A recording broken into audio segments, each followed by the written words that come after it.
Salam Bapak Ibu, saudara-saudari yang dikasihi Yesus dan yang saya kasihi. Salam sejahtera buat semua kita rakyat Indonesia. Bertemu kembali dengan saya Pendeta Aris Lubis.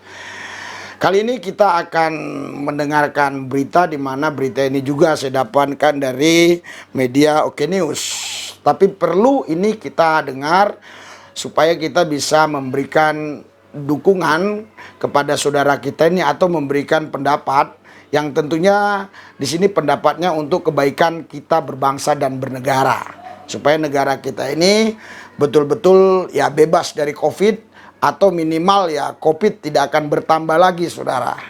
Ya, karena saudara kita ini, saudara, waktu beberapa hari yang lampau itu mengadakan pertemuan disebabkan ada pernikahan di keluarganya, yaitu salah satu dari anak beliau ini ya, Pak Habib Rizik ini.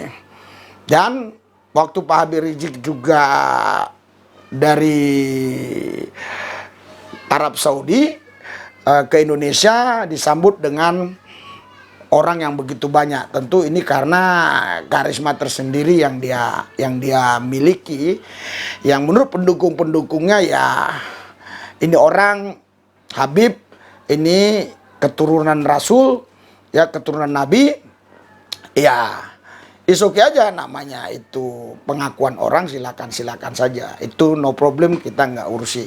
Saya hanya ingin memberitakan bagaimana kondisi beliau ini, tujuannya hanya untuk hal yang baik, supaya kita bisa mendoakan dan juga memberikan tanggapan-tanggapan apa yang kita anggap bagaimana perbuatan atau tindakan yang seperti ini. Karena saudara,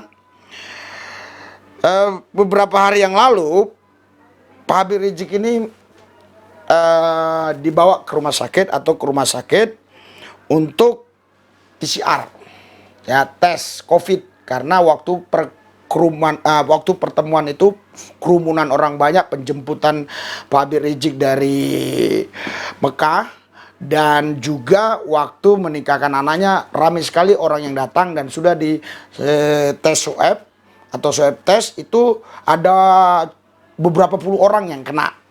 Sehingga kalau kita terus lihat berita-berita sampai rumahnya disemprot disinfektan itu ya. Terus Pak Habib Rizik sempat tidak bisa ditemui oleh petugas COVID, mau di swab test. Tetapi belakangan ini ya, atau berita yang terakhir saya dengar, beliau ke rumah sakit. Tapi prosesnya bagaimana saya tidak ngerti. Ya, rumah sakitnya pun jelas di sini diceritakan ya, di Rumah Sakit Bogor ya. Tetapi setelah di tes swab test, di PCR, beritanya begini, Habib Rizik kabur dari rumah sakit. Ini kata polisi ya, Minggu 29 November 2020, 8.39 WIB, Bogor. Imam Besar Prom Pembela Islam FPI Habib Rizik Syihab dikabarkan pergi meninggalkan rumah sakit Umi Kota Bogor secara diam-diam. Informasi terhimpun Habib Rizik pergi dari rumah sakit Umi Kota Bogor sekitar pukul 20.50 WIB pada Sabtu 28 Januari 2020 malam. Hasil koordinasi dengan petugas keamanan, Habib Rizik meninggalkan rumah sakit dari pintu belakang, diduga melalui gudang obat. Namun tidak mengetahui kendaraan yang digunakan setelah dicek security sekira pukul 21.45 WIB bahwa Habib Rizik dan istrinya telah meninggalkan kamar rumah sakit. Terus selanjutnya, Paur Humas Polresta Bogor Kota Ibdah Rahmat Gumilar membenarkan informasi itu. Saat ini polisi masih menunggu keterangan dari rumah sakit. Informasi itu benar. Kita masih menunggu keterangan rumah sakit. Singkat Rahmat dikonfirmasi Oke Zone. Saudara, Bapak Ibu sekalian, ya kita doakan jangan sampai saudara kita ini kena COVID, karena saudara kita ini sudah keluar dari rumah sakit ataupun kata media tadi lari atau pergi dari rumah sakit, istilah apapun lah itu istilahnya. Saudara, artinya kalau sempat terinfeksi coronavirus, ya ini kan berbahaya bagi negara kita, karena beliau ini kan sering didatangi orang, berinteraksi dengan banyak orang gitu kan. Itu satu. Oh Pak, kalau dia isolasi mandiri, ya bisa juga sih kalau dia isolasi mandiri sendiri. Tapi bisa juga kan ya ada keluarga-keluarganya berinteraksi dengan dia, kan begitu. Saudara, Bapak Ibu sekalian, apa solusinya? Apa tanggapan saudara? Ya, karena hasil PCR-nya belum keluar, tapi beliau sudah meninggalkan rumah sakit.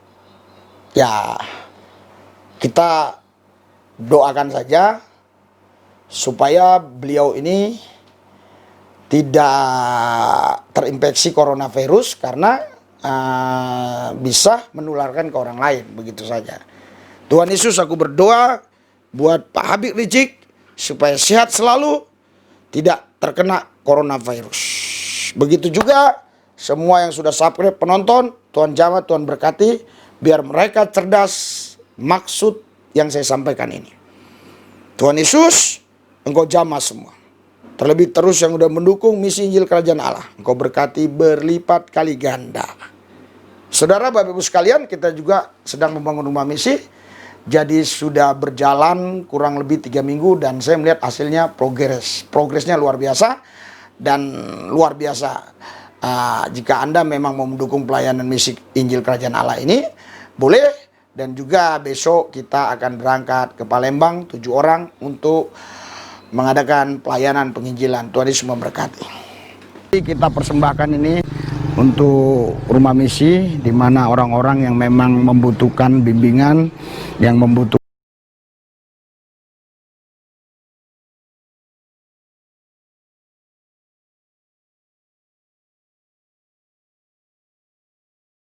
kita bersihin semua ini.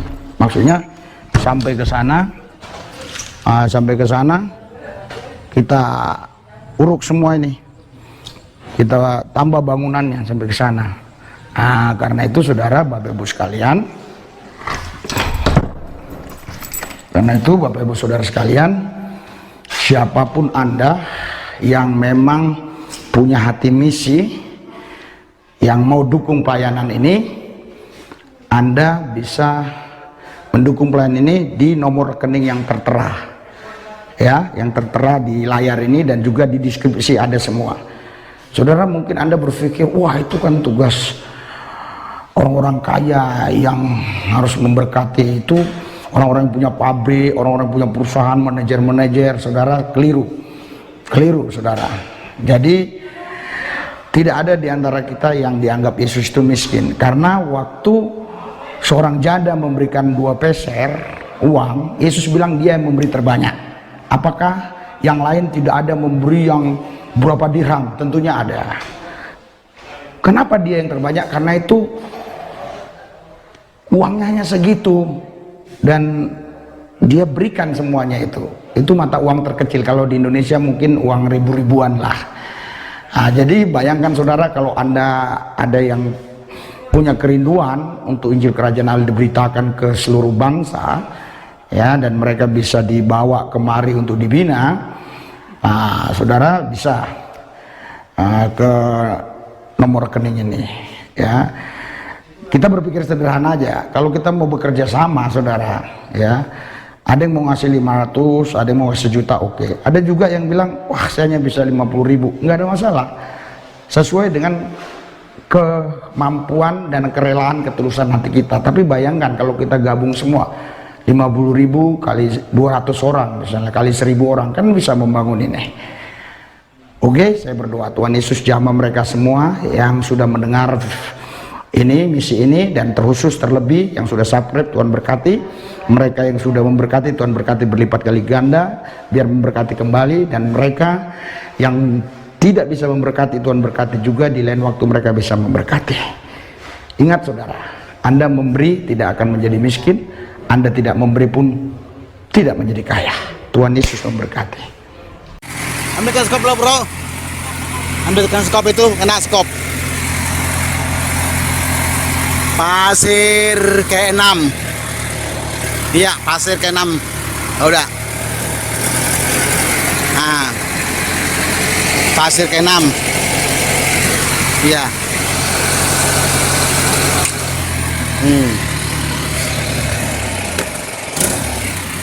Oke, terima kasih. Selamat siang, Tuhan memberkati. Pasir ke-9. Iya, pasir ke-9. Pasir ke-9. Ratakan, dikasih tali dan diratakan.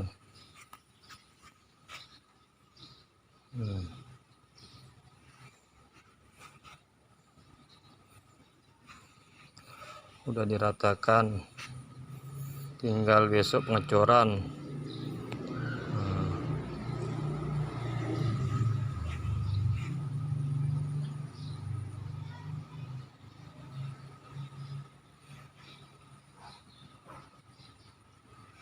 Besok pengecoran, tinggal tali.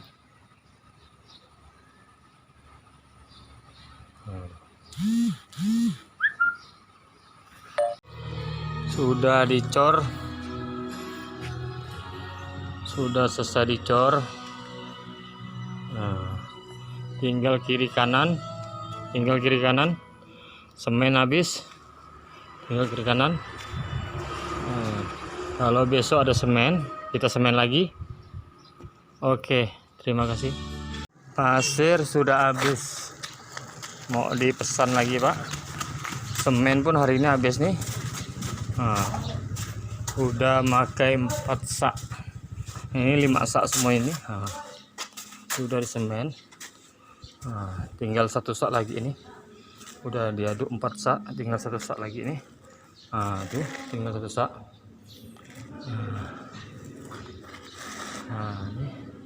Ini udah disemen, tinggal 1 sak lagi. Pasirnya habis Pak, ngaduk lagi saya nih. Tuh udah sama depan udah 6, 5, 11, 15, 21 sak semuanya.